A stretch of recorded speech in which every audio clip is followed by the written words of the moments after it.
श्रीमद् भागवत को पुराण सम्राट कहा गया। ये पुराण सम्राट है। पाद्म ब्राह्म गृहीत चामर युग वाराह संवीजितो ब्रह्मांडेन धृतात पत्र हस्ते स्कंदादिभिः संस्तुतः श्रीमद वैष्णव सेवितानुगमनः सर्वेष्ट सिद्धिप्रदो श्रीमद् भागवता विधो विजयते सम्राट पुराण प्रभु। पुराण सम्राट श्रीमद् भागवत जी की जय हो। इन्हीं की विजय होती है। बड़ी दिव्य झांकी है। जैसे किसी महाराजाधिराज की दरबार में दिव्य मणिमय सिंहासन पर झांकी होती है, ऐसे ही ये पुराण सम्राट श्रीमद् भागवत दिव्य रत्नमय सिंहासन पर विराजमान हैं। पाद्म ब्राह्म गृहीत चामर युग, पद्म पुराण और ब्रह्मवैवर्त पुराण, ये दोनों चमर लेकर के चमर ढुरा रहे हैं। राजा की सेवा में छत्र चमर छड़ी लेकर खड़े होते हैं। ये सब पुराण श्रीमद् भागवत जी की सेवा में छड़ी छत्र चमर लेके खड़े। पाद्म ब्राह्म गृहीत चामर युगा वाराह संवीजिता, वाराह पुराण विजन ढुरा रहे। ब्रह्मांडेन धृतात पत्र हस्ते, ब्रह्मांड पुराण छत्र लेकर खड़े हैं। स्कंद पुराण, शिव पुराण और जितने पुराण हैं और भी जितने उप पुराण हैं, स्मृतियां हैं, वे सब स्कंदादि भी संस्तुता। स्कंद शब्द से आदि, आदि से सबका ग्रहण हो जाएगा, पुराण उप पुराण सबका। वे सब स्तवन कर रहे हैं। ये तो इनकी झांकी है दरबार की। और दरबार किन लोगों से सुशोभित है? श्रीमद वैष्णव सेवितानुगमना, ये वैष्णवों के द्वारा सेवित हैं और यही इनके पीछे पीछे चलने वाले हैं।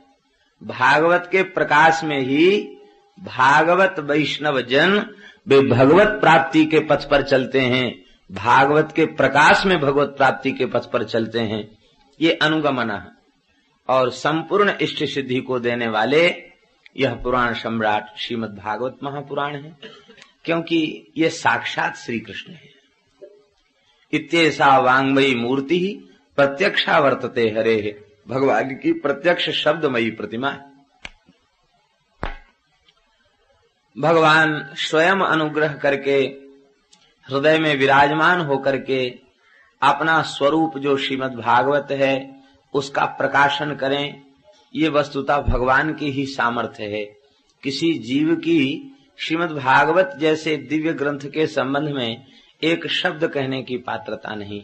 भगवान ही कृपा करके हृदय में विराजमान होकर के इस दास से अपनी वांगमयी सेवा को करा करके प्रसन्न होवें। श्रीमद् भागवत के मंगलाचरण में भगवान के सत्य स्वरूप का स्मरण किया गया। सत्यम परम धीमहि, हम परम सत्य का ध्यान करते हैं। ये परम सत्य कौन है? भगवान ही परम सत्य हैं। उन भगवान का ही ध्यान किया गया। यद्यपि कतिपय विद्वानों ने इस मंगलाचरण के विभिन्न अर्थ किए और पंडित बंशीधर जी ने अकेले ही 100 प्रकार के अर्थ इस पद्य के प्रस्तुत किए, तो किसी को भ्रम न हो जाए कि मंगलाचरण में किसका स्मरण किया गया। सूर्य परक अर्थ भी है, देवी परक अर्थ भी है, गणेश परक अर्थ भी है, शिव परक अर्थ भी है, कहां तक कहें तुलसी परक, रुद्राक्ष परक, भस्म परक अर्थ तक है। बहुत अर्थ किए गए, लेकिन यह केवल विद्वानों का वैदुष्य ही है।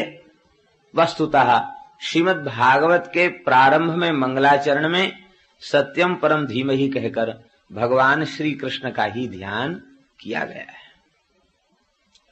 श्रीमद् भागवत के प्रारंभ में सत्यम परम धीमहि है और श्रीमद् भागवत के उपसंहार में भागवत की परंपरा का स्मरण है, गुरु परंपरा का, और उस गुरु परंपरा के स्मरण में भी तच्छुद्धम विमलम विशोकमृतम सत्यम परम धीमहि, वहां भी सत्यम परम धीमहि, वहां श्रीमद् भागवत को परम सत्य कह करके ध्यान किया गया है। तो आदि अंत में सत्यम परम धीमहि है, और इसमें किसी विशेष देवता का नाम नहीं लिया गया, राम कृष्ण नारायण का स्पष्ट नाम नहीं लिया गया, इसलिए लोगों को अवसर मिल गया। लेकिन यह संदेह उस समय निराकृत हो जाता है, उस समय यह संदेह समाप्त हो जाता है जब हम गर्भस्तुति के प्रकरण में भगवान के सत्य स्वरूप का स्मरण करते हैं। गर्भस्तुति के प्रकरण में ब्रह्मादि देवता भगवान की स्तुति कर रहे हैं। सत्यव्रतम सत्यपरम त्रिसत्यम सत्यस्य योनिम निहितं च सत्ये सत्यस्य सत्यामृत सत्यनेत्रम सत्यात्मकं त्वां शरणं प्रपन्ना। इस गर्भस्तुति के प्रकरण में किसी को कोई संदेह है? किसी को संदेह नहीं। गर्भ में भगवान विराजमान हैं और गर्भगत भगवान की देवता स्तुति कर रहे हैं, और वह भी भगवान की स्तुति कर रहे हैं तो सत्य शब्द का पुनः पुनः आवर्तन करके, यह प्रमाणित करने के लिए कि भगवान के अतिरिक्त दूसरी किसी सत्ता को सत्य मानना अपराध है। भगवान ही परम सत्य हैं।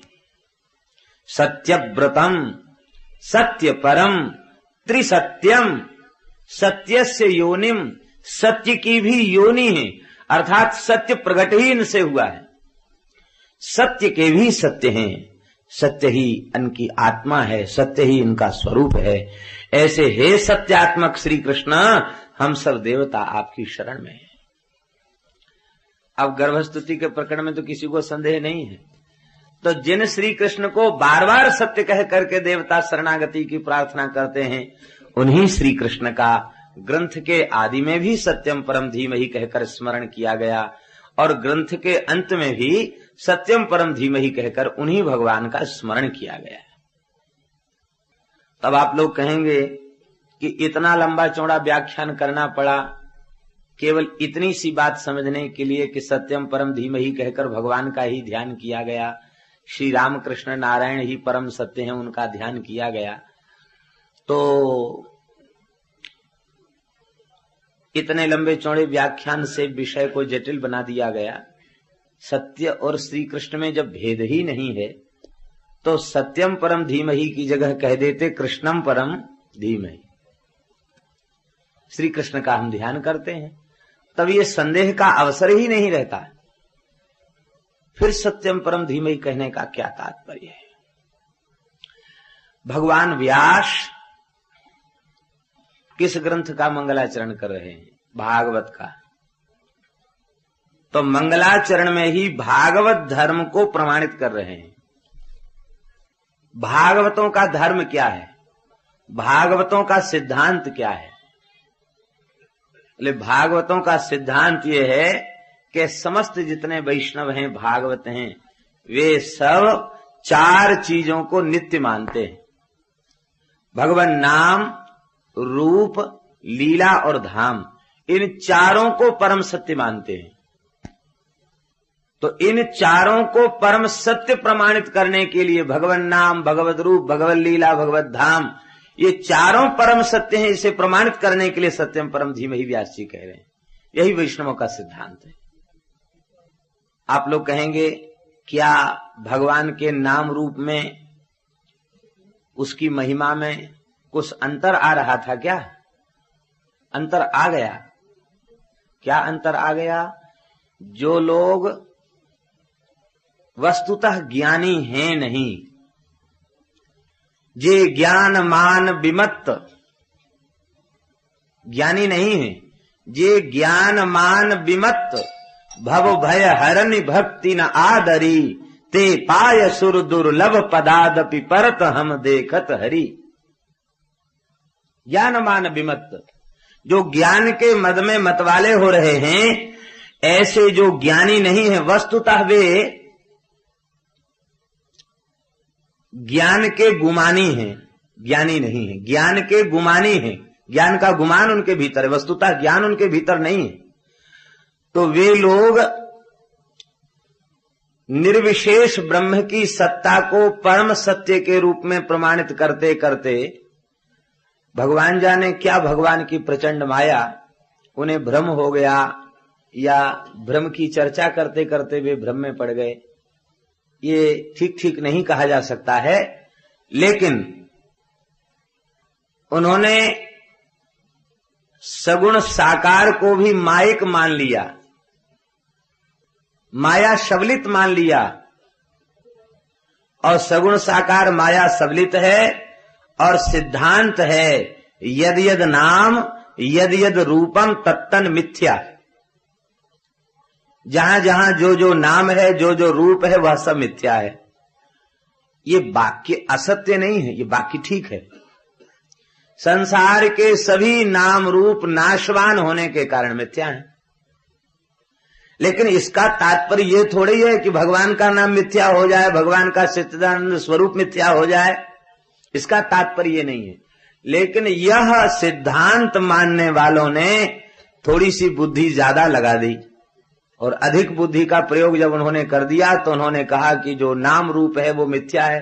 क्या नाम रूप के चक्कर में पड़ना, नाम रूप छोड़ो, सीधे बस सोहमअस्मि, अपनी निर्विशेष सत्ता का ध्यान करो, उसी में स्थित हो जाओ।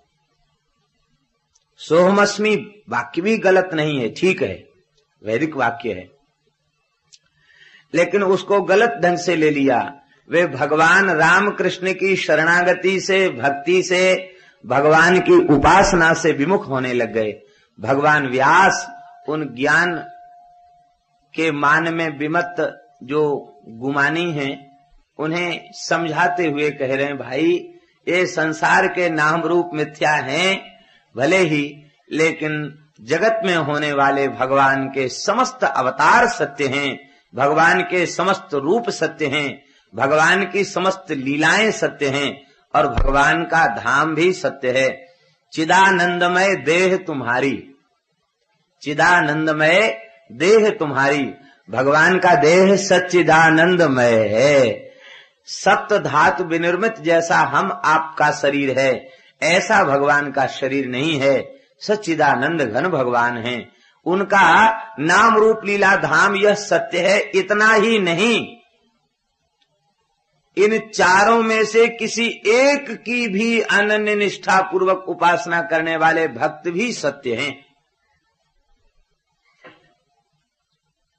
हमारे वृंदावन में एक महान संत थे, जिनकी चर्चा भी एक दिन हमने किया था कि वे अंतिम स्थिति में थे, और उन्होंने कहा भजन की तीन ही बातें हैं, श्री कृष्ण के बनकर श्री कृष्ण के लिए श्री कृष्ण का भजन करो। एक बार उनके निकट गए तो वे भाव विह्वल स्थिति में थे, और उन्होंने एक बात बताई, बोले कि देखो भगवान के जो शरणागत भक्त हैं वे भगवान के जैसे ही नित्य हैं। पता नहीं किस भावावेश में थे, बहुत विह्वल स्थिति में थे, और उन्होंने कहा कि आज बड़ी प्रबल इच्छा हो रही थी कि गोस्वामी तुलसीदास जी महाराज का सत्संग प्राप्त हो, तो अभी अभी इसी खटिया पर बैठकर 1 घंटे राम कथा सुना के गोस्वामी जी गए हैं। हो सकता है कोई ऐसे अनधिकारी बैठे हों जिन्हें विश्वास न हो, लेकिन दास को तो विश्वास है, क्योंकि इसमें कोई संदेह नहीं है, भगवान के भक्त नित्य होते हैं। कितने भक्तों को इस कलयुग में मीरा का दर्शन प्राप्त हुआ, इस वर्तमान साधन के समय मीरा जी का दर्शन प्राप्त हुआ, कबीर जी का दर्शन प्राप्त हुआ। श्री अवध में एक संत थे परमहंस स्वामी राम मंगल दास जी महाराज, गोकुल मोहर वाले महाराज, उनको साक्षात गुरु नानक जी का दर्शन हुआ। उन्होंने नानक जी के सत्संग का विचार किया तो नानक जी प्रकट हो गए, और प्रकट होकर के कहा कि अच्छा तुम्हारी क्या इच्छा है, मांग लो। बोले हम आपका चरणामृत लेना चाहते हैं। आज भी वह चरणामृत सुरक्षित नानक जी का। तो कहने का तात्पर्य ये है कि भगवान के भक्त भी नित्य हैं।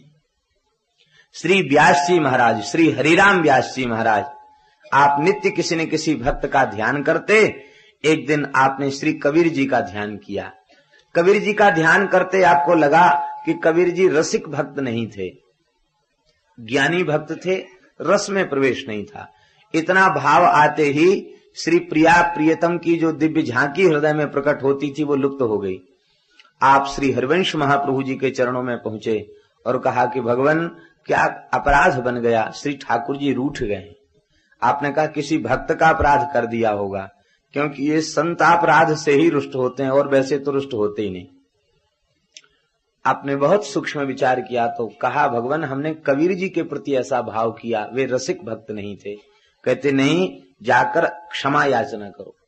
तो यमुना के तट पर वे पहुंचे और पहुंच करके व्यास जी का पद है, व्यासवाणी का पद है, कली में साचो भक्त कबीर, कली में साचो भक्त कबीर, पांच तत्व से जन्म न पायो, काल न ग्रस्यो शरीर, कली में साचो भक्त कबीर।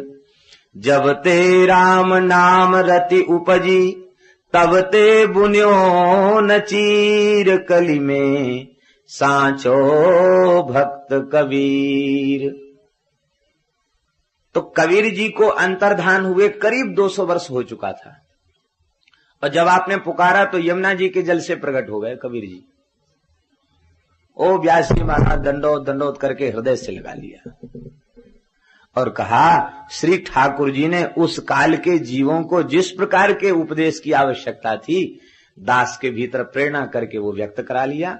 भगवान परिपूर्ण हैं तो भगवान का भक्त भी परिपूर्ण है। परिपूर्ण की उपासना करने वाला अधूरा कैसे हो सकता है? संपूर्ण भाव और संपूर्ण रस भक्त के अंतःकरण में सहज प्रकट हो जाते हैं। आपका संदेह दूर हो गया और श्री कबीर जी फिर जमुना जी में गोता लगाए अंतर्धान। इसका तात्पर्य भक्त भी नित्य हैं। तो नाम रूप लीला धाम यह सत्य है और इनकी उपासना करने वाले भगवान के भक्त भी सत्य हैं। ये भगवान के इस परम सत्य को प्रमाणित करने के लिए, सगुण साकार को परम सत्य के रूप में प्रमाणित करने के लिए, और यह भाव श्री व्यास जी ने दिया। यतः अस्य जन्मादिर भवति, अस्य जगतः, इस सृष्टि का, इस जगत का जन्म, उत्पत्ति और लय, ये तीनों कार्य जिसके संकल्प मात्र से हो जाते हैं। भगवान इस जगत के प्रति अभिन्न निमित्तोपादान कारण है। संसार में प्रत्येक कार्य के प्रति दो कारण होते हैं, लेकिन भगवान इस जगत के प्रति अकेले कारण है, इसलिए भगवान को ही मूल कारण कहा गया। मिट्टी के घड़े के दो कारण हैं, निमित्त कारण है कुलाल और उपादान कारण है मिट्टी। और निमित्त और उपादान दोनों कारण सर्वथा भिन्न हैं, कुलाल अलग है, मृत्तिका अलग है। लेकिन भगवान उपादान भी है और निमित्त भी है। उपादान वस्तु क्या है? पृथ्वी, जल, तेज, वायु, आकाश, मुख्य उपादान वस्तु यही है। और विस्तार करते चले जाओ तो 24 हो जाते, 25 हो जाते हैं, और जितना विस्तार करते चले जाओ उतना विस्तृत हो जाते हैं, और 36 तक हो जाते, 32 तक हो जाते हैं। और मूल में 5 हैं, पृथ्वी, जल, तेज, वायु और आकाश। तो इन पांचों तत्वों के रूप में भी परमात्मा ही है।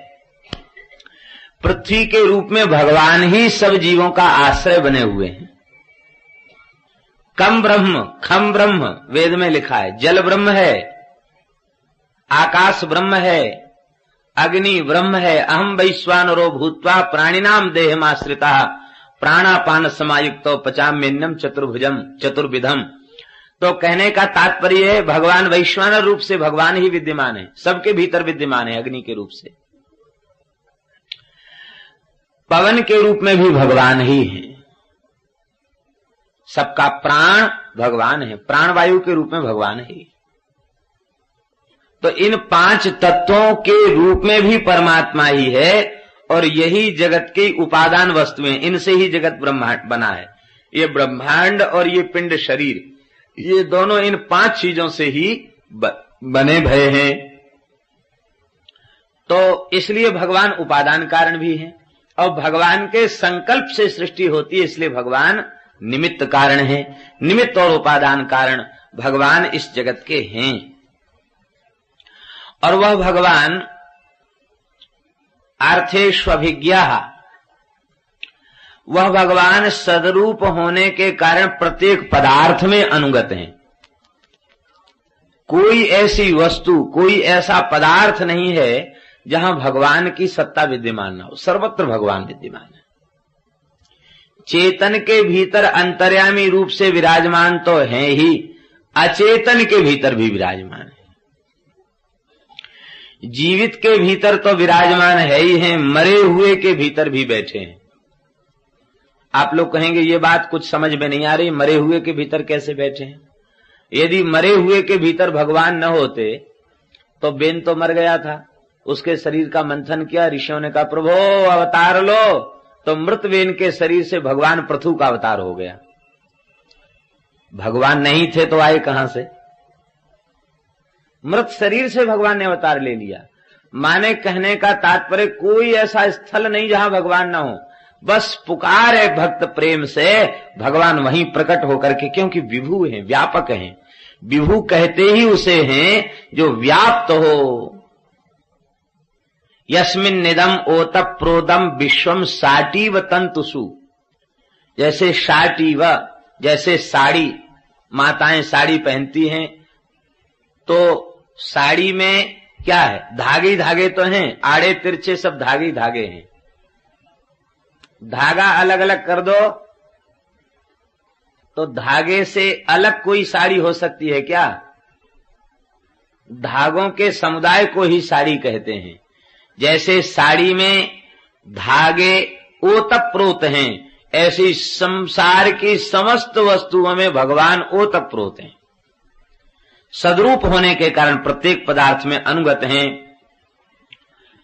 और आश्चर्य तो ये है कि असत में रहते हुए भी असत के दोष उनमें व्याप्त नहीं है। अचित प्रकृति के भीतर भी हैं, लेकिन प्रकृतिगत दोष भी परमात्मा में व्याप्त नहीं है। और चेतन जीवगत दोष भी परमात्मा में व्याप्त नहीं है। प्रकृतिगत दोष और जीवगत दोष, अचितगत दोष और चितगत दोष, ये दोनों परमात्मा में व्याप्त नहीं है। कैसे? कहते जैसे शरीर के दोष, शरीर के धर्म आत्म चेतन में व्याप्त नहीं होते, ऐसे ही चित और अचित शरीर हैं और भगवान शरीर ही हैं। यह चित अचित का दोष भगवान में व्याप्त नहीं होता, शरीर शरीरी भाव के दृष्टांत से। भगवान स्वप्रकाश हैं,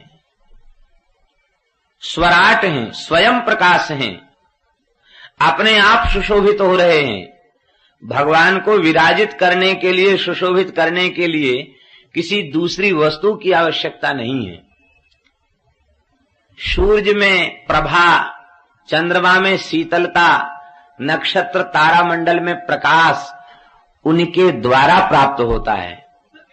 वे सबके प्रकाशक हैं, लेकिन भगवान का कोई प्रकाशक है ऐसा नहीं कहा जा सकता। सबका परम प्रकाश परमात्मा, सबके परम प्रकाशक हैं, लेकिन भगवान का कोई प्रकाशक नहीं है। ऐसे भगवान हैं, स्वयं प्रकाश हैं। भगवान अपने आप सुशोभित हैं। कुछ रसिकों ने तो यहां तक भाव दिया है कि श्री ठाकुर जी का मंगलमय श्रीअंग इतना मनोहर और लावण्य से परिपूर्ण है कि उसका निरावृत दर्शन प्रेमी जन सहन नहीं कर सकते हैं। इसलिए उनके श्रीअंग के सौकुमारी को ढकने के लिए वस्त्र और आभूषण है, सुंदरता बढ़ाने के लिए नहीं। उनके ललित श्रीअंग का दर्शन सहन नहीं कर सकते, इतना ललित है, इसलिए उसको ढकने के लिए पीतांबर ओढ़ा देते हैं, धोती पहना देते हैं, आभूषण धारण करा देते हैं। ऐसा श्रीअंग में सौकुमारी है। भगवान की शोभा को ढकते हैं वो, स्वाभाविक शोभा को ढक लेते हैं वस्त्राभूषण, और ढक तो भले ही लेते हैं लेकिन वस्त्राभूषण उनके श्रीअंग पर पहुंच करके कृतार्थ हो जाते, कृतकृत्य हो जाते हैं, उनकी शोभा बढ़ जाती है। श्रीअंग में पहुंचने के बाद मुकुट की शोभा, पीतांबर की शोभा, कटिकाछनी की शोभा और उनके नूपुर की शोभा, आभूषणों की शोभा बढ़ती है। ये तो स्वतः शोभायमान है। स्वराट, इस स्वराट शब्द का अर्थ है अपने आप सुशोभित हो रहे हैं, अपने आप प्रकाशित हो रहे हैं, और उनकी सामर्थ्य इतनी अचिंत्य है कि आदि कवि श्री ब्रह्मा जी को अपने हृदय के संकल्प मात्र से उन्होंने वेदों का ज्ञान प्रदान किया। तेने ब्रह्म हृदय आदि कवये मुह्यन्ति यत् सूरयः। बड़े बड़े शूरी जहां मोहित हो जाते हैं, ऐसे वेद के ज्ञान को श्री ब्रह्मा जी को भगवान ने अपने हृदय के संकल्प से प्रदान किया। संकल्प मात्र से ब्रह्मा जी ने भगवान ने प्रदान कर दिया। वेद का ज्ञान वस्तुतः अपने परिश्रम और पुरुषार्थ से संभव नहीं है। ज्ञान, वेद का ज्ञान ही नहीं, ज्ञान शब्दावली को तो कंठस्थ किया जा सकता है, लेकिन जिस अपरोक्ष ज्ञान से जीव को परम लाभ मिलेगा वह ज्ञान भगवद अनुग्रह से ही संभव है। तो भगवान ने अनुग्रह किया और ब्रह्मा जी को ज्ञान हो गया। ऐसी प्रसिद्धि है लोक में कि रावण भी बहुत बड़ा वेद का विद्वान था, लेकिन वेद का विद्वान नहीं था, वैदिक शब्दावली का ज्ञाता था। वैदिक शब्दावली का बोध था उसे, वेद का बोध नहीं था। क्योंकि वेद का बोध होता तो वेद वेद्य तो भगवान है, भगवान में प्रीति बढ़ती, सत्य शौच सदाचार उसके जीवन में प्रतिष्ठित होता, उसका चरित्र आदर होता। लेकिन नहीं, उसे केवल वैदिक शब्दावली कंठस्थ थी, उसे वेद का बोध नहीं था। क्योंकि वस्तुतः बोध जो होता वो भगवान के अनुग्रह से होता, भगवान की कृपा से होता। भगवान ने कृपा किया और ब्रह्मा जी को ज्ञान की प्राप्ति हो गई, दिव्य ज्ञान ब्रह्मा जी को प्राप्त हो गया। इस मंगलाचरण की टीका में श्रीधर स्वामी जी ने एक प्रश्न उठाया है। ये कहते हैं कि वेद का ज्ञान ब्रह्मा जी को दिया और ब्रह्मा जी ने वैदिक ज्ञान का आश्रय लेकर के सृष्टि का विस्तार किया। वेद के अनुकूल ही सृष्टि है, वेद पहले है और सृष्टि बाद में है। वेद में जिस वस्तु का जैसा निरूपण किया गया उस वस्तु को उस रूप में ब्रह्मा जी ने प्रकट कर दिया। वज्रहस्तो पुरंदर, वज्र बना दिया, इंद्र बना दिया। ऐसा ऐरावत हाथी है, ऐरावत बना दिया, कल्प वृक्ष बना दिया। तो वैदिक शब्दों को देख करके ही उन्होंने सृष्टि का विस्तार किया है। और सृष्टि जो है वो अनादि है, क्योंकि महाप्रलय हुआ और फिर नाभि कमल से ब्रह्मा जी प्रकट भये और फिर भगवान की आज्ञा से ब्रह्मा जी ने सृष्टि का विस्तार किया। तो कैसे किया? धाता यथा पूर्वम अकल्पयत, पूर्व कल्प में जैसी भगवान ने सृष्टि की थी, ब्रह्मा जी ने सृष्टि की थी, उसी सृष्टि का स्मरण करके ब्रह्मा जी ने पुनः सृष्टि का विस्तार कर दिया। तो पूर्व कल्प में भी सृष्टि का विस्तार वैदिक ज्ञान का आश्रय लेकर किया होगा, क्योंकि बिना वेद के ज्ञान के सृष्टि का विस्तार संभव नहीं है। तो वेद के ज्ञान का आश्रय लेकर के ही सृष्टि का विस्तार किया। तब भगवान को प्रत्येक कल्प के प्रारंभ में भगवान को, ब्रह्मा जी को नए सिरे से वेद के ज्ञान को देने की क्या आवश्यकता पड़ी? सुप्त प्रतिबुद्ध न्याय से ब्रह्मा जी महाराज वैदिक ज्ञान का स्मरण कर लेते और सृष्टि रचना में प्रवृत्त हो जाते। तेने ब्रह्म हृदय आदि कवये मुह्यन्ति यत् सूरयः, ब्रह्मा जी को ज्ञान देने की क्या आवश्यकता पड़ी? भगवान ने ब्रह्मा जी को ज्ञान क्यों दिया? इसका उत्तर दे रहे मुह्यन्ति यत् सूरयः। बड़े बड़े शूरी भी वेद के संबंध में मोहित हो जाते हैं। सुप्त प्रतिबुद्ध न्याय से जैसे वस्तु को जाना जा सकता, वेद को इस रीति से, इस पद्धति से नहीं जाना जा सकता। जब जब वह ज्ञान धूमिल हो जाता है तो भगवान तरोताजा ज्ञान, नवीन ज्ञान वेद का ब्रह्मा जी को प्रदान करते हैं। और कोई ऐसी बात नहीं कि ब्रह्मा जी को पोथी लाना पड़ती हो तब भगवान कुछ दिन पढ़ाते हो, ऐसा नहीं। हृदय के संकल्प मात्र से ब्रह्मा जी को भगवान ज्ञान प्रदान कर देते हैं। भगवान के भक्त में समस्त ज्ञान भगवान के अनुग्रह से प्रकट हो जाता है। दक्षिण में एक महापुरुष थे, रामानुज संप्रदाय के। वे निम्न कुल के थे, अंत्यज थे जाति से। भगवान का नाम उच्चारण करते रहते थे निरंतर। एक दिन वे जा रहे थे, ब्राह्मण यज्ञ कर रहे थे, श्रौत यज्ञ। उन सबने सोचा कि अरे इसके सामने वेद मंत्र पढ़ना ठीक नहीं, वो सब मौन हो गए। और वे सब जैसे ही मौन हो गए कि सबको वेद भूल गया। अब तो उन्हें बड़ा आश्चर्य हुआ कि हम तो ब्रह्म गायत्री भी भूल गए, संध्या बंदन के मंत्र ही भूल गए, हमारे तो कर्म का ही लोप हो गया, क्या करें। आखिर विद्वान थे, कौन पता इसको ठीक करें। तो चले उन संत को मना में, भक्तापराध हो गया। वो ब्राह्मण यज्ञशाला से चल पड़े उन संत के पीछे पीछे। वो धान की खेत की मेड़ पर जा रहे थे। महाराज प्रणाम दंडवत। आपने देखते ही ब्राह्मण की मंडली को पृथ्वी पर लौटकर साष्टांग दंडवत किया। भगवान मैं अंत्यज हूं, आप तो ब्राह्मण हैं, आप आज्ञा करें, आप कैसे आपने दास का स्मरण किया। बोले महाराज हम तो वेद विस्मृत हो गए, हमारी ब्रह्म विद्या गायत्री भी भूल गई हमको, हम क्या करें, ये धर्म का लोप हो रहा है, आप रक्षा करें। आप हंसने लगे और उन्होंने कहा कि देखो भगवान श्रीमन नारायण के अनुग्रह से हमारे हृदय में समस्त वैदिक ज्ञान प्रकाशित है, सब कुछ हमारे हृदय में प्रकाशित हो रहा है, लेकिन शास्त्र की मर्यादा है, मैं उपदेश का अधिकारी नहीं हूं, मैं उपदेश नहीं कर सकता। हमें आप लोगों के कर्म से कोई प्रयोजन नहीं था, हम तो सामान्य भाव से जा रहे थे, आप लोगों ने वेद का उच्चारण बंद कर दिया तो उससे हमें कोई क्लेश भी नहीं हुआ। ये तो भगवान की लीला है, ऐसे भगवान ही जाने, हम इस संबंध में कुछ नहीं समझते और हम अंत्यज हैं, उपदेश आप ब्राह्मणों को कर नहीं सकते। महाराज फिर कुछ तो समस्या का समाधान कीजिए।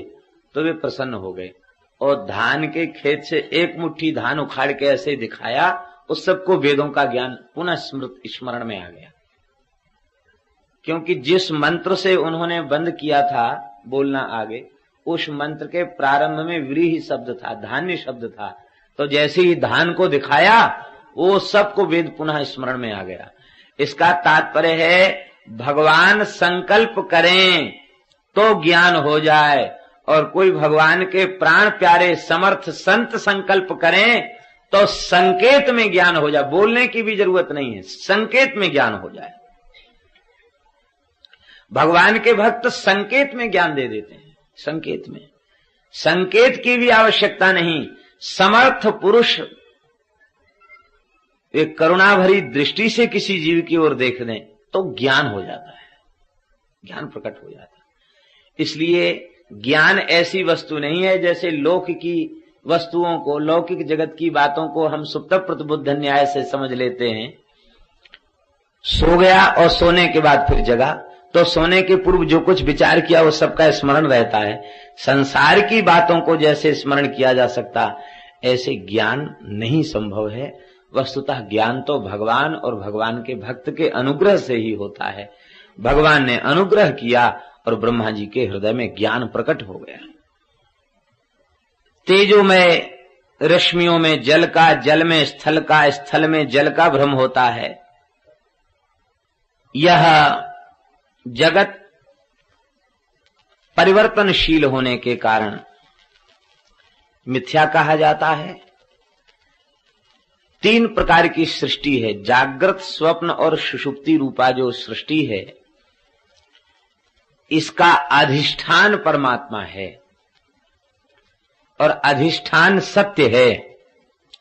तो जब अधिष्ठान सत्य है तो अधिष्ठान में अधिष्ठित वस्तु असत्य नहीं हो सकती। इसका तात्पर्य है कि जब जगत को जगत के रूप में जब हम देखते हैं तो वो परिवर्तनशील होने के कारण मिथ्या है, और जब हरिरेव जगत जगदेव हरि हरि तो जगतो नहीं भिन्न तनु, हरि ही जगत है, जगत ही हरि है, इस प्रकार से जब भगवन्मय दृष्टि से जगत को देखते हैं तो वह मिथ्या नहीं रह जाता, वो भगवान का लीला विलास बन जाता है। श्री वल्लभाचार्य जी ने भगवान का चिद विलास जगत को कहा, लीला विलास चिद विलास जगत को भगवान का स्वीकार किया है। वैष्णव को यही अपनी दृष्टि में परिवर्तन करना है, हृदय में ऐसा भाव जगा ले कि छोटे बालक जहां खेल रहे हो वहां बालकृष्ण का दर्शन हो, श्री वृषभानुनंदिनी का दर्शन हो, बड़ों में बूढ़ों में बच्चों में सब में भगवान का अनुभव होने लग जाए। संसार की जो वस्तु दिखे उसमें भगवान का अनुभव। श्री मन महाप्रभु जी नीलाचल धाम में विराजते, श्री चैतन्य महाप्रभु जी, और उनके भाव राज्य का भाव इतना उत्कृष्ट था कि उस उत्कृष्टतम भाव के कारण जो टोड़ा गोपीनाथ जी हैं, वे टोड़ा गोपीनाथ जी ही उनके लिए नित्य वृंदावन प्रकट हो गया। महाप्रभु जी के भाव में वो वृंदावन था और वहीं उनको वृंदावन की लीला का आस्वादन होता उस क्षेत्र में। आज भी वो वन्य प्रदेश है, वहां महाप्रभु जी को वृंदावन का दर्शन होता, और वहां जो टीला है पर्वत है वो गिरिराज जी के रूप में दिखाई पड़ते, और वहां जो प्रवाहमान जो नाला है झरना है वो यमुना जी के रूप में उन्हें दिखाई पड़ता। कहने का तात्पर्य ये है कि भगवान का लीला विलास जगत है, ऐसा प्रेम जागृत हो जाए कि हमें सर्वत्र भगवान से संबद्ध भगवान का लीला क्षेत्र ही दिखाई पड़े, उसका अभाव चित्त में न हो। इस जगत भगवान का लीला विलास है, सबके भीतर बैठकर खेलने वाले भगवान ही हैं, उन भगवान का अनुभव होने लग जाए। ऐसे जो भगवान हैं जिनकी सत्ता से यह जगत भी सत्य है, वह भगवान अपने स्वयं प्रकाश ज्योति से सर्वथा माया और माया के कार्य से सर्वथा मुक्त हैं, निरस्त कुहकम, अविद्या माया के कार्य से सर्वथा मुक्त हैं। ऐसे जो सत्य स्वरूप भगवान श्री कृष्ण हैं उनका हम सब ध्यान करते हैं। श्रीमद् भागवत के अनुबंध चतुष्टय का निरूपण है। अधिकारी च संबंधा विशेष प्रयोजनम, अधिकारी संबंध विषय और प्रयोजन, इसका निरूपण है दूसरे मंगलाचरण के श्लोक में। श्रीमद् भागवत में परम धर्म का विवेचन किया गया। धर्मः प्रोज्झित कैतवोत्र परमो निर्मत सराणाम सताम वेद्यम वास्तवमत्र वस्तु शिवदम तापत्रयोन्मूलनम श्रीमद् भागवते महामुनिकृते किंबा परैरीश्वरः सद्यो हृदय विरुध्यतेत्र कृतभिः शुश्रूषुभिस्तत्क्षणात्। श्रीमद् भागवत में परम धर्म का विवेचन किया गया। परम धर्म का स्वरूप क्या है? सबई पुंसाम परो धर्मो यतो भक्ति रधोक्षजे अहैतुक्य प्रतिहत ययात्मा संप्रसिद्धति। भगवान में प्रीति बढ़े, भगवान में प्रेम बढ़े। और भगवान में प्रेम कब बढ़ेगा?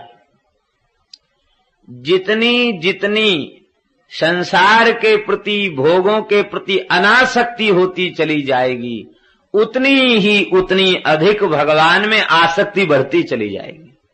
सिद्धांत है, जिनकी सर्वांश में आसक्ति समाप्त हो चुकी है उनकी परिपूर्ण प्रीति, उनकी परिपूर्ण आसक्ति भगवान के चरण कमलों में हो जाती है। श्री निम्बार्क भगवान ने अपने सिद्धांत में आसक्ति को प्रधान माना, इसलिए संतों में कहावत है निम्बार्क आसक्ति, आसक्ति को प्रधान माना। आसक्ति का मतलब है प्रियालाल में इतनी आसक्ति हो जाए, इतनी आसक्ति हो जाए, और ये आसक्ति तब होगी जब जगत से भोगों से अनासक्ति होगी, तब इधर आसक्ति होगी। भगवान में प्रीति बढ़ जाए, भगवान में अपनापन हो जाए, भगवान में आसक्ति हो जाए, उसी का नाम है परम धर्म। और वह परम धर्म कैसा? प्रोज्झित कैतवोत्र परमो धर्मः निरूपिता। अत्र अस्मिन् प्रकृत ग्रंथे प्रकर्षेण उज्झितः कैतवः कपट लक्षणो धर्मः कपट लक्षण वाला धर्म जहां नहीं है, ऐसा परम धर्म का विवेचन भागवत में हुआ है। बहुत ध्यान से श्रवण करेंगे। धर्म में भी कोई कपट होता है क्या? व्यास जी कह रहे हैं कपट रहित परम धर्म का विवेचन भागवत में, सर्वथा निष्कपट परम धर्म का विवेचन भागवत में हुआ है। धर्म का कपट क्या है? धर्म की महिमा और धर्म का अंतिम फल यही है, उससे भगवान की प्राप्ति होती है। निष्काम भाव से धर्म का आचरण करने से भगवान की प्राप्ति होती है। और स्वे स्वे कर्मण्यभिरतः संसिद्धिम लभते नरः, अपने अपने वर्ण और आश्रम के धर्म में व्यवस्थित रूप से जो निर्वाह करते हैं उन्हें संसिद्धि प्राप्त हो जाती है, भगवान की अतिशय सरलता पूर्वक प्राप्ति हो जाती है।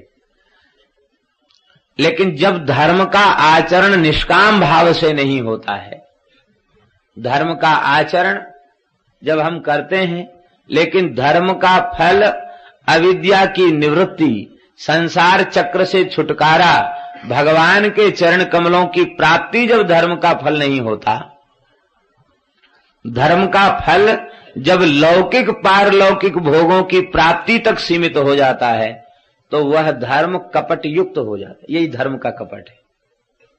धर्म का फल है ठाकुर जी की प्राप्ति हो, ठाकुर जी तो मिले नहीं, अब बस इधर उधर अटक के भटक के रह गए। बड़े बड़े वैदिक कृत्यों का अनुष्ठान करते हैं, निष्काम भाव से नहीं। धर्म का आचरण कर रहे हैं, निष्काम भाव से नहीं। भाव क्या है? पंडित जी ऐसा संकल्प बोलिए कि जिसमें सब कामनाएं आ जाएं हमारी। हमें केवल भगवान का प्रेम प्राप्त हो, भगवान के चरण कमलों में अनुराग प्राप्त हो, भोगों से अरुचि हो, इसके लिए कभी संकल्प हम लोग नहीं बोलते। न संकल्प भीतर से करते हैं और न क्रिया रूप में उसको बोलते हैं। अप्राप्त लक्ष्म्याः प्राप्त्यर्थम, प्राप्त लक्ष्म्याश्च चिरकाल संरक्षणार्थम, लोके सभायाम राजद्वारे यशो विजय लाभादि प्राप्त्यर्थम। और इतना ही नहीं, अस्मत् कुंडल्याम ये केचिद विरुद्ध चतुर्थाष्टम द्वादश ग्रही सूचितं संसूचिष्यमाणं चेत् सर्वारिष्टम तद विनाशन द्वारा एकादश स्थान स्थित सुफल प्राप्त्यर्थम। कुंडली में सारी कुंडली ही बदल दो, भगवान हम पूजा तो आपकी कर रहे हैं, यज्ञ तो कर रहे हैं, लेकिन आप हमारी कृपया कुंडली बदल दें। जो चौथे 8 में 12 खराब ग्रह बैठे हैं उनको तो फल समाप्त कर दें, और 11वां स्थान है लाभ का, वो लाभ हमको दे दें। अरे भाई, जिसे हम लोग लाभ माने बैठे वही सबसे बड़ी हानि है। अर्थम अनर्थम भावय नित्यम नास्ति ततः सुखलेशा सत्यम। आदि शंकराचार्य भगवान कह रहे हैं अर्थम अनर्थम भावय, रोज उठ करके चिंतन करो, अर्थ ही अनर्थ की जड़ है। सुख नहीं, सुख का लेश भी उससे नहीं होगा। लेकिन हम लोगों ने लाभ कैसे समझ रखा है? संपत्ति की प्राप्ति, भोगों की प्राप्ति को लाभ समझ रखा है। भोग की प्राप्ति कभी लाभ नहीं है। लाभ की किछु हरि भगति समाना, भगवान की भक्ति के समान क्या कोई दूसरा लाभ है? भगवान में प्रीति बढ़ जाए, इससे बड़ा भी कोई लाभ है क्या? लेकिन भगवान की प्रीति की बात हम नहीं स्वीकार करते हैं। हमें तो संसार की वस्तुएं ही अच्छी लगती हैं और उन्हीं की प्राप्ति में लाभ का अनुभव हो रहा है। यही धर्म का कपट है। ऐसे सकाम धर्म का विवेचन भागवत में नहीं हुआ, निष्काम धर्म का विवेचन हुआ है। देखिए, बात ऐसी है, निष्काम होने पर भी जो वस्तु आपके प्रारब्ध के अधीन प्राप्त होना निश्चित है, वह वस्तु अवश्य ही प्राप्त होगी। और उस वस्तु की प्राप्ति होने पर भी चित्त अशुद्ध नहीं होगा, चित्त शुद्ध बना रहेगा। ये निष्काम भाव की ये महिमा है। और कामना करने पर, इच्छा करने पर भी वही वस्तु प्राप्त होगी जो आपके प्रारब्ध के अधीन होकर मिलना निश्चित है, वही वस्तु प्राप्त होगी। लेकिन वस्तु की प्राप्ति भले ही विलंब से हो, चित्त अशुद्ध पहले हो जाएगा। कामना आई नहीं कि चित्त अशुद्ध हो गया, और जब चित्त अशुद्ध हो जाएगा तो अशुद्ध चित्त वाले व्यक्ति को जब कोई वस्तु आसक्ति पूर्वक उस वस्तु को चाहेगा वो मिलेगी, उस वस्तु के प्रति ममता, लोलुपता, अतृष्णा आदि सारे अविद्या के परिवार के दोष एक साथ धावा बोल देंगे, जीव की दुर्दशा हो जाएगी। इसलिए बुद्धिमानी इसी में है कि निष्काम भाव को स्वीकार कर ले। जिसे कुछ पाना है, जिसे कुछ संसार की वस्तु चाहिए, वो अशांत रहेगा। जिसे कुछ नहीं चाहिए वो सर्वदा शांत रहेगा। बात थोड़ी सी खरी है, लेकिन सही बात यही है, भगवान अपनी ओर से कृपा करके जो परमार्थ करा लेवें, वह कामना भगवान की ओर से जो कामना हो वो से करे। अपनी ओर से की गई परमार्थ की कामना भी भगवत प्राप्ति में बाधक है, भगवान से विमुख कराने वाली है। बिना संकल्प के, बिना याचना के, बिना कामना के जो वस्तु आपके निकट आ जाए, उससे ठाकुर जी की सेवा करें, संत की सेवा करें, गौ की सेवा करें, अतिथि का सत्कार करें, पिता माता की सेवा करें और दीन दुखी दरिद्रों की सेवा करें, यहां तक तो ठीक है। लेकिन यदि यह कामना चित्त में की गई तो भी भगवत प्राप्ति से वंचित हो जाएगा। इसलिए कोई ऐसा संकल्प, कोई ऐसी बड़ी योजना भजन में लगे हुए साधकों को नहीं करनी चाहिए जिसके कारण वे परमार्थ के सर्वोत्तम लाभ से वंचित हो जाएं। भगवान सहज जो करा ले वे उसे स्वीकार कर ले, अपनी ओर से कोई संकल्प न करे। ऐसे परम धर्म का विवेचन भागवत में हुआ है जहां कामना की गंध नहीं है। आप लोग कहेंगे कि यह अर्थ तो उज्जित कैतव शब्द से भी प्रकट था, प्रा उपसर्ग क्यों लगाया? तो श्रीधर स्वामी कह रहे हैं इसकी टीका में, प्रा उपसर्गे नात्र मोक्षाभिसंधिरपि निरस्ता। प्रा उपसर्ग लगाकर मोक्ष की अभिसंधि को भी निरस्त कर दिया गया। इसका तात्पर्य है लौकिक पारलौकिक भोगों की कामना तो नहीं ही है भागवत में। मोक्ष तक की कामना से शून्य धर्म का विवेचन भागवत में। मोक्ष की भी कामना जहां नहीं है, मोक्ष तक की कामना। इसका तात्पर्य है कि इनकी स्पृहा का त्याग, केवल भगवत प्रेम को अंगीकार करना, भगवत प्रेम को, और भगवान के प्रेम की प्राप्ति वस्तुता होती उन्हीं को है। सर्वथा निष्काम भाव से धर्म का आचरण करते हुए भगवान के चरणों में संपूर्ण समर्पण कर देते हैं, उन्हें भगवान के प्रेम की प्राप्ति होती है। भरत जी महाराज क्या कह रहे हैं? अर्थ न धर्म न काम रुचि, गति न चहो निर्वाण, जन्म जन्म रति राम पद, यह वरदान नान। जब ये बात भीतर से आ जाए, अर्थ न धर्म न काम रुचि, गति न चहो निर्वाण, तो जन्म जन्म रति राम पद, यह वरदान। विशुद्ध भगवद रति का, भगवत प्रेम का निरूपण श्रीमद् भागवत में हुआ है। धर्म प्रोज्झित कैतवोत्र परमा, ऐसे परम धर्म का निरूपण हुआ है। और विशुद्ध अंतःकरण वाले जो महापुरुष हैं, विशुद्ध अंतःकरण वाले कौन हैं? जो सर्वथा निष्काम हैं। सर्वथा निष्काम विशुद्ध अंतःकरण वाले जो सत्पुरुष हैं, उनके द्वारा वेद्य जो तत्व है उस तत्व का निरूपण हुआ है। वेद्यम वास्तव मत्र वस्तु शिवदम तापत्रयोन्मूलनम, इस तत्व का निरूपण हुआ है जिस तत्व के बोध से ही त्रिविध ताप का सर्वथा उन्मूलन हो जाता है। परम कल्याण जीव का हो जाता है। अब कहते किंबा परैहि, अब अन्य साधनों से प्रयोजन क्या है? क्योंकि दूसरे साधनों में ऐसी योग्यता नहीं है, दूसरे साधनों में ऐसी पात्रता नहीं है कि वे साधन भगवान को हृदय में अवरुद्ध कर दें। वे साधन तो केवल लौकिक पारलौकिक भोगों की प्राप्ति तक ही सीमित हैं, अधिक तक उनकी गति ही नहीं है। इसलिए श्रीमद् भागवत रूप साधन के तुल्य कोई दूसरा साधन नहीं है। किंबा परई, अन्य साधनों से प्रयोजन क्या है? क्योंकि अन्य कोई साधन ऐसा नहीं जिसका आश्रय लेने से भगवान हृदय में आकर अवरुद्ध हो जाएं। और ये भागवत कैसा साधन है? कहते सद्यो हृदयवरुध्यते त्रिकृतिभिः शुश्रूषुभिस्तत्क्षणात्। हृदय में आकर भगवान अवरुद्ध हो जाते हैं। किसके हृदय में अवरुद्ध हो जाते हैं?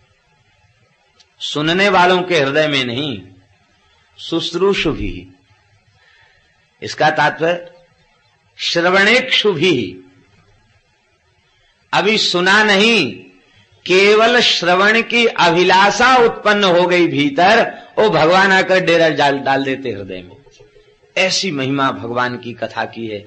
श्रवण का संकल्प होते ही भगवान हृदय में आकर अवरुद्ध हो जाते हैं, निरुद्ध हो जाते हैं। सुना नहीं, अभी केवल सुनने का संकल्प किया और ठाकुर जी हृदय में आकर विराजमान हो जाते हैं।